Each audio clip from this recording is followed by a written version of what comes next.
Fala pessoal, tudo bem? Vamos analisar essa notícia aqui, ó. Sony anuncia novas opções em serviços de assinatura com PlayStation Plus.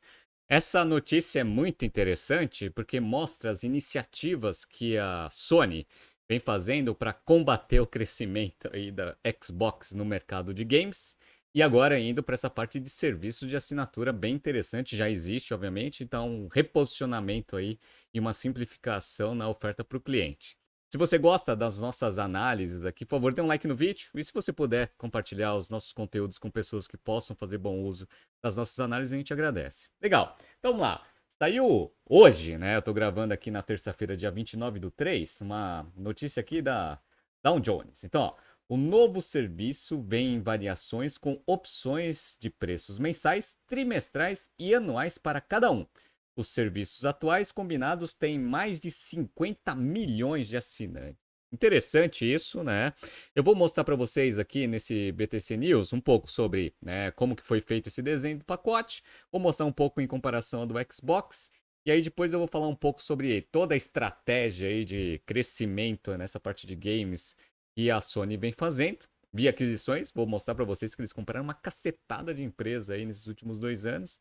E depois eu vou mostrar um pouco dos financials e por que que é tão importante, tão representativo essa unidade de games aqui para a Sony. Então vamos lá. Bom, essa notícia aqui, ó, vamos dar uma esmiuçada nela. Primeiro ela fala que ela vai agora fazer o famoso PlayStation Now, PlayStation Plus, aí vai tentar dar aquela simplificada ali para conseguir oferecer um pacote de serviços de todos os games agora que eles estão oferecendo na nuvem. Isso é interessante porque e tá existindo um movimento muito interessante nesse mercado de games, que é o seguinte: antes ele era muito determinado pela quantidade de consoles que você vendia. Então você vendia lá o console, e aí, consequentemente, você conseguia ter uma receita aí em cima desse console muito grande, porque as pessoas compram consoles para comprar mais games. Legal, tá? Só que com o aumento da velocidade, 5G e de transmissão, etc., a galera está começando a perceber que eventualmente o console ele vai se tornar desnecessário na forma que ele é vendido hoje, que é uma grande linha de receita, aliás, né? Então, praticamente vai ser tudo na nuvem, onde com uma conexão muito boa, você vai ter que ter um hardware só para se conectar na nuvem e toda a parte de processamento e jogabilidade vai ficar lá. Legal. Por que que não é feito dessa forma 100% hoje? Porque ainda tem a latência, né? Só que falam que com 5G, evolução da telecomunicação, que está crescendo absurdamente, esse negócio já não vai ter mais problema. Por exemplo, num jogo de tiro, né, você não pode apertar um botão e demorar para atirar.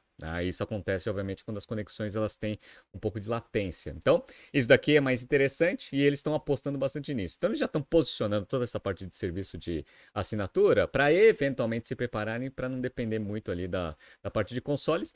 Por isso que tanto Sony quanto o Microsoft estão descendo a lenha comprando produtores de games. Por quê? Porque console, de uma forma geral, não vai ser mais o grande representativo de receita e nem um grande determinante aí do posicionamento da empresa nesse segmento. Tá? Então as produtoras de games, de fato, vão ser as grandes operadoras do negócio e vai ter o cloud, né? Obviamente, porque todo esse serviço vai ter que estar na nuvem. Perfeito. Então, só para vocês entenderem um pouco desse contexto. Legal. O que mais dessa notícia? Ó, o principal rival de videogames da Sony, a Microsoft, tem um serviço de assinatura única com suporte para vários jogadores e jogos na nuvem para os seus usuários Xbox, que o pessoal chama de Game Pass. Legal.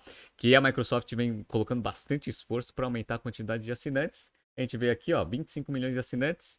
É metade da Sony, do PlayStation, mas vem crescendo a taxas maiores do que a da Sony. Isso é preocupante aí para a Sony, por isso que ela está se posicionando. Legal, que mais? Outra coisa que é interessante, essa tendência que eu falei para vocês, que está descrito na notícia, que o hardware ele vai ficar praticamente, né, desnecessário com a velocidade, né, das telecomunicações, a evolução das telecomunicações, e aí está abrindo espaço para um monte de player. Então, ó, o Google, a Amazon, a Nvidia, a Meta, todo mundo está criando plataformas de jogos sem necessidade de console. Olha que interessante. Então, esse mercado vai ser um mercado onde o título, de fato, vai ser a grande vantagem competitiva. O console em si, quantos consoles tem no mercado, ele vai ficar irrelevante. Então a gente percebe aí a grande diferença e o esforço, tanto de Microsoft quanto de Sony, de fazer diversas aquisições dessas produtoras de game. Legal, tá? E por último aqui, ó. É, uma coisa interessante, a precificação, ela ficou um pouco acima da precificação do Game Pass. E aí o CEO da unidade do PlayStation falou que isso não nos permitiria precificar o serviço no nível em que estamos precificando. Ou seja, teoricamente, ele está falando que a gente só consegue fazer essa precificação um pouco mais alta, né, para conseguir eventualmente, né, ter lucratividade nesse tipo de estratégia e se eventualmente a gente tivesse um serviço de altíssima qualidade, a gente tem que cobrar mais caro. Basicamente é isso que ele está falando. Então, é a justificativa dele para posicionar o preço das assinaturas um pouco acima do Xbox. Eu acredito, né, do Game Pass. Eu acredito que eventualmente quando você está perdendo market share, né, que é o caso é o caso aqui da Sony, eu acho que uma estratégia defensiva faria um pouco mais sentido. Mas eu entendo um pouco também nessa parte de rentabilidade. Legal, né? Mas a estratégia, né, geralmente diz que essa representatividade market share às vezes é mais importante no médio e longo prazo. Mas enfim, né?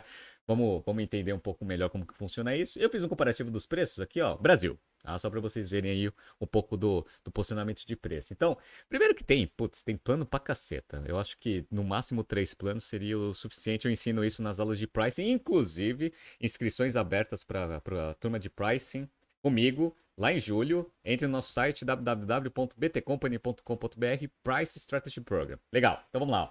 Plano mensal aqui do Plus Essential, que deve ser o mais básico. Eu não tenho videogame, tá, pessoal? Então eu não entendo nada, eu só tô vendo os números aqui, ó. Então, ó, R$ 39,90. Aí tem esse Plus Extra aqui, ó, que deve ter alguns benefícios a mais aqui, ó, R$ 52,90. Legal. E aí você vai ter o Plus Premium, que não tem aqui. E aí você vai ter o Plus Deluxe, que aí esse vai ter no Brasil, R$ 59,90 mensais. Legal. Quanto que é o Game Pass, Renato? O Game Pass, que é o que tá roubando o market share aí da Sony, tá aqui, ó. Então, você tem o plano PC, R$ 30 por mês, que pode ser console ou PC, beleza? Que esse é o básico. Qual como é mais simples, né? E aí você tem o Ultimate. O Ultimate deve ser o mais top de todos, que é R$ 45, que é muito mais barato que o 55 ali da Sony. Então, assim, quando você dá uma olhada aqui na parte de precificação, de fato, o plano mensal aqui da Microsoft, a princípio, parece estar bem melhor aqui do que o da Sony. E aí, se você tiver títulos exclusivos muito melhores em um modelo de assinatura do que outro, eventualmente a migração de market share vai ser automática. Vamos ver aí como que essa competição vai ser. Mas eu vou mostrar para vocês que a Sony não está de brincadeira. Ah, ela não está de brincadeira porque ela perdeu market share em consoles aí, e isso deve ter deixado a Sony mordida. Deixa eu só mostrar para vocês aqui, ó. Eu peguei aqui, ó, esse site, o Market Share em consoles. Mas a gente sabe que console vai ser um negócio que não vai ser tão determinante assim para representatividade do player de mercado dado, né? O que eu já expliquei para vocês. Mas ó, lá em 2012, a Sony aqui, ela tinha 87% de market share. Ó, a, aqui a Nintendo tinha 12,6, legal, e putz, a Xbox não tinha nada, zero, né? Aí começou. Aí a Microsoft dando foco nesse negócio. Aí você vai vendo o negócio crescendo. Cresce, cresce, cresce. Aí em 2017 houve um grande crescimento aqui do Xbox. Legal. Aí ele virou líder a primeira vez. A Sony respondeu rapidamente no ano seguinte. Tá? Beleza. E aí, ó, na pandemia, aqui, ó, no finalzinho, no começo da pandemia já tava pau a pau. E aí, ó, na pandemia, o Xbox ficou em primeiro. Olha que interessante, né? Então, você percebe aí que na parte de venda de consoles a coisa tá pesada. Pesada mesmo. Mas, como a gente sabe, eventualmente esse negócio não vai ser tão relevante assim. Beleza. Bom, então o que vai ser relevante é você ter títulos exclusivos para seus modelos. Legal. Isso é uma das coisas. Outra coisa é cloud. Tá? Isso a Microsoft a gente sabe que puta, dá de pau na Sony. Beleza. Mas, vamos ver o que a Sony vem fazendo para criar os capabilities ali para conseguir eventualmente ter os recursos estrategicamente valiosos para conseguir fazer o seu modelo de assinatura ser melhor do que o da Microsoft. Lembra que a Microsoft comprou a Active Blizzard, né? Que é uma puta numa aquisição gigantesca. Vamos lá. Ó, só vou pegar. Se você pegar a listinha lá de aquisições da Sony aí na história, tem uma cacetada, tá? Vou pegar só desses últimos 2 anos. Então, primeiro foi comprar uma participação importante aqui na Epic Games. Ah, recebeu aqui a Epic Games recebeu aqui, ó, 250 milhões de dólares aqui da Sony. Ele é o do Fortnite. Legal, tá? Isso é importante, mas, como a gente sabe nas nossas aulas de estratégia, você ter uma participação não permite que você eventualmente faça estratégias exclusivas com esse ativo. Legal. Por quê? Porque a Epic Games ela também vai querer, obviamente, produzir alguma coisa para vender na plataforma da Microsoft. Óbvio, né? Você só vai conseguir implementar uma estratégia 100% com esse ativo se você comprar 100% da empresa. Então não adianta nada ter lá os 5, 6% do negócio. Vai precisar fazer uma aquisição depois no futuro. Vamos ver aqui. Então, só para falar para vocês, ó, 9 de julho de 2020, primeiro movimento forte aí nesses últimos 2 anos. Legal. Aí, vamos lá. Aí vamos lá para 2021 já. Sony compra a Housemarque, desenvolvedora do Returnal para PS5. Legal. Eu vou pedir desculpa aí pela minha ignorância aí nos títulos, mas parece que esse título aqui deve ser famoso, né? Rumor indica, compra também a Bluepoint Games pela Sony, além da Housemarque. Isso daqui, ó, junho de 2021. Beleza, vamos lá. Agora tem Sony anuncia aquisição da Nixie Software, estúdio especializado em ports.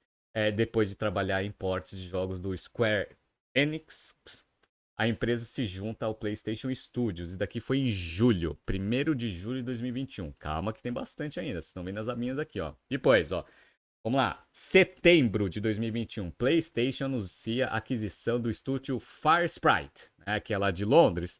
E logo em seguida, essa subsidiária já comprou uma outra produtora, que é essa Fabric Games. Então, ó, putz, já fez mais 2 aquisições logo de largar em setembro. Beleza. Calma que ainda tem bastante coisa para acontecer. A Sony compra a Bluepoint, que fará jogo original para PlayStation. Legal. Isso também em setembro. Então, vocês viram que setembro saiu comprando aí a rodo, né? Trabalhar em M&A na unidade do PlayStation ainda bastante trabalho, né? Beleza. Aí, ó. 4/11/2021, Sony compra parte minoritária da Devolver Digital, editora da Fall Guys. Legal, né? Então, mais uma aquisição, mas aqui uma parte minoritária.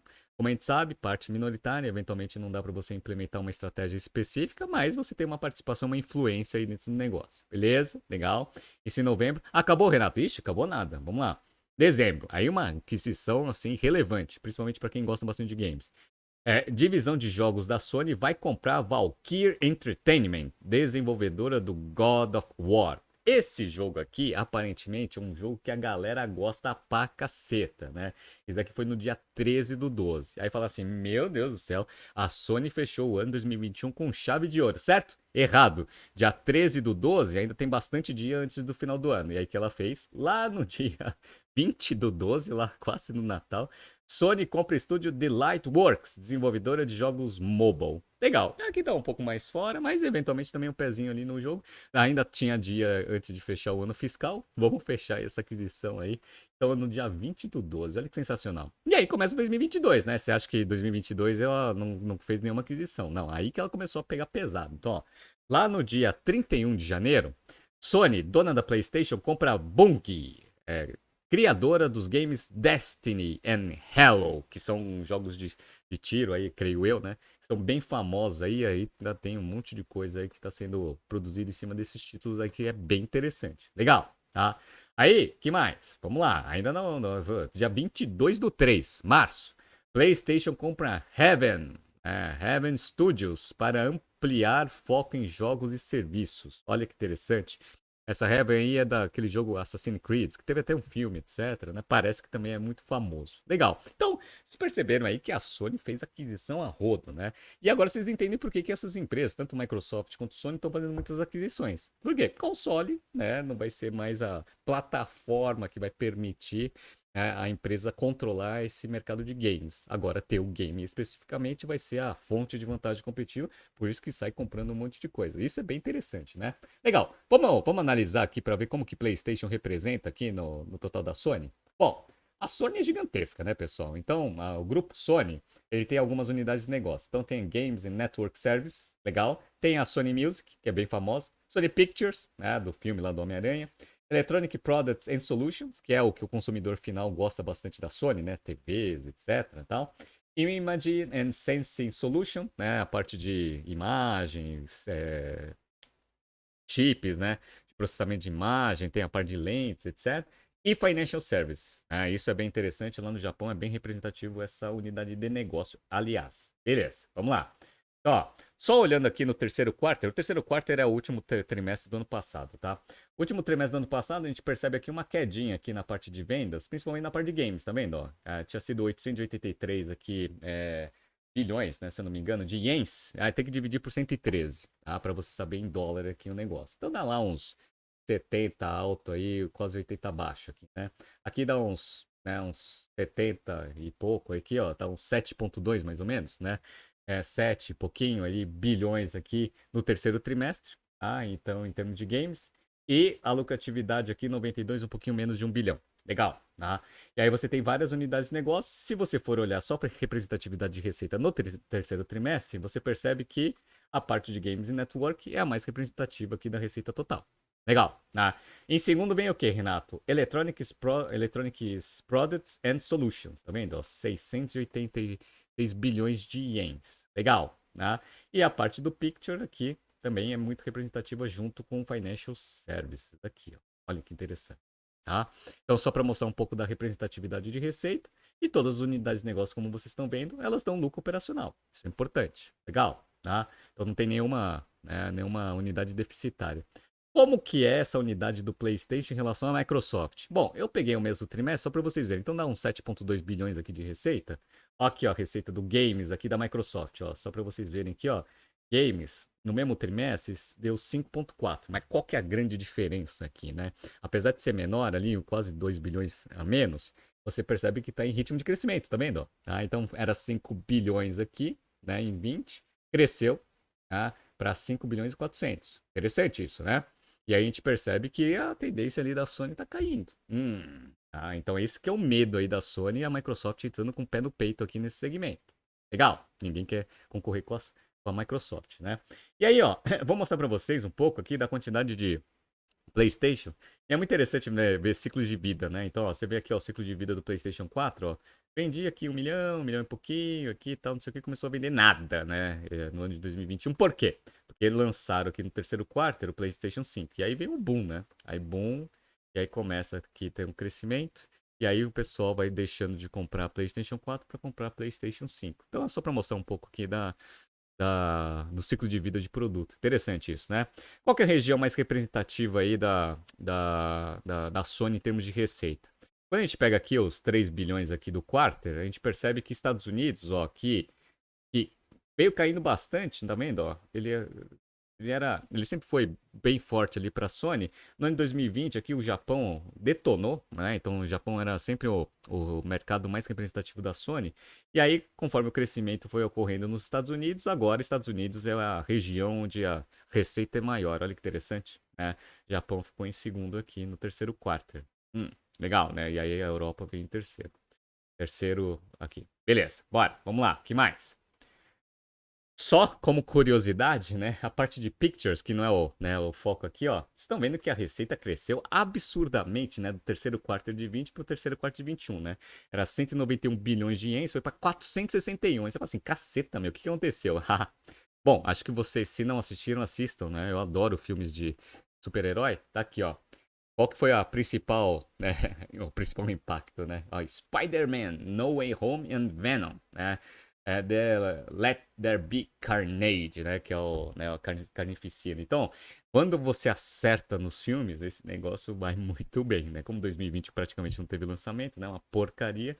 Receita bem baixa aqui. Então, só para mostrar para vocês que, eventualmente, esses filmes aí dão bastante resultado para a Sony. Beleza, bora, vamos lá. Então, ó, o resultado operacional deles, eles sempre falam assim, né? Então, Sony, o que não é Financial Services, com Financial Services. Então, você percebe aqui, ó, por exemplo, eles tiveram aqui, ó, 7,657 aqui, ó, então 7 trilhões 657 bilhões de ienes, dá mais ou menos ali uns 60 e poucos aí bilhões de dólares. Legal? Cresceu, né? Bastante aqui nos primeiros 9 meses ali de 2021. Legal, tá? E o lucro também, aqui o lucro operacional, ele deu uma crescidinha também, ó. Então 888 para 1 trilhão e 100 aqui, tá mais ou menos aí uns, né, 1 trilhão, dá mais ou menos uns 9 bilhões aqui, né? Então, beleza. Então, tá com um lucro relativamente grande ali, mas a margem é meio apertada aqui, como vocês podem ver, né? Para uma receita de 60 e poucos bilhões, né, ter só 9 bilhões, a margem é apertada. Legal. Aí, ó, olha que interessante aqui. A gente tem a representatividade de receita aqui de todas as aberturas das unidades de negócio. Legal, né? Então, ó, Digital Software e Add-ons Contents aqui, ó. que é o que todas aquelas aquisições que eu mostrei para vocês vão começar a dar bastante resultado, tá aqui, ó. Teve uma queda, tá vendo, ó? Uma queda aqui nos primeiros 9 meses. Isso daqui tem dois fatores. Primeiro que 2020 foi um boom. E esse boom aqui por causa de pandemia, eventualmente você está numa base distorcida. Mas a Microsoft está com crescimento. Tá? Então isso é um problema. Então por isso que muitas aquisições estão sendo feitas justamente para conseguir eventualmente fazer essa parte aqui crescer. Aí, ó, 1 trilhão de ienes aqui nos primeiros 9 meses. Legal. Só perde, né? Não perde ninguém, né? Mas só quem chega minimamente perto aqui desse negócio. Ah, não, perde sim, ó. É a Financial Service. Tá? Então, só a parte de Digital Software e Add-ons Content lá dos jogos, ele só perde para todos os produtos financeiros que a Sony vende. Olha que interessante, né? Pra vocês verem que isso daí representa muito e por isso que essa notícia é importante para o grupo Sony. Legal, tá? E aí a gente percebe aqui que representatividade de lucratividade, a parte de games é a mais importante. Tá vendo? Ó, o lucro operacional aqui, ó, 258 bilhões de ienes aqui, ó. Legal, né? Então, ó, você ganha da parte de financial service. Olha que interessante aqui, ó. É 100. Legal. Então, a mais representativa em lucro operacional ainda é a parte de Games Network Service, que ela tá fazendo, né, colocando bastante esforço para fazer esse negócio continuar crescendo. Legal? Tá? E para finalizar, só para mostrar para vocês o ROIC, né, que aí eu fecho com chave de ouro. O ROIC dessa parte de games está projetado para 2021 em ser 43%. Faz sentido, né? Porque você tem pouco ativo para você conseguir eventualmente, agora com as aquisições, eventualmente isso vai aumentar um pouco, né? Mas é um negócio que dá muita lucratividade com pouco ativo. É diferente, por exemplo, da parte de Pictures. Aí você fala assim, ah, mas por que Picture? Cara, Picture tem que ter aquele monte de estúdio, tá? Então você tem que ter um monte de estúdio, um monte de equipamento, um monte de coisa para você conseguir eventualmente fazer um filme, por exemplo, né? Agora, para fazer games, você precisa ali ter os desenvolvedores, ter lá o hardware lá, que eventualmente já ganha bastante escala na parte de fabricação e venda, legal. Então é mais ativo intelectual, que a gente chama, né? Então o ROIC é sensacional, sensacional, 43%. Aí a segunda é da parte de eletrônicos, 20%. E aí a terceira aqui é a parte de music, e a pior de todas é a Picture, tá? Mas a Picture é importante porque um monte de jogos ali do PlayStation, né? Tem como título gay a Spider-Man, né? Venom, aí um monte de coisa que é gerado ali aí, na Sony Picture, eventualmente vira ativo intangível que pode ser aproveitado ali na parte de games também. Então, aquele negócio, então fecha os estúdios, vende o estúdio. Não faça isso, né? Por quê? Porque você vai perder vantagem competitiva em relação a essa distribuição, né? Essa criação de ativos intangíveis. E olha que interessante. Lucro operacional. A geração de caixa operacional de games é infinitamente maior que todas as unidades de negócio. A 2020 aqui mostra 437 bilhões aqui de ienes, num total de 1 trilhão 150. Então, só para mostrar para vocês a grande importância do PlayStation para o grupo Sony e por que ela vem garantindo aí as aquisições para criar todos os ativos fundamentais para fazer o seu serviço de streaming, né, o sistema de streaming não, o sistema de games na nuvem, eventualmente ser bem competitivo em relação da concorrência, principalmente Xbox. Legal? Bom, aqui tá alguns BTCs News anteriores para vocês darem uma olhada. Não se esqueçam de se inscrever no canal e também na nossa newsletter. Um abraço e até amanhã.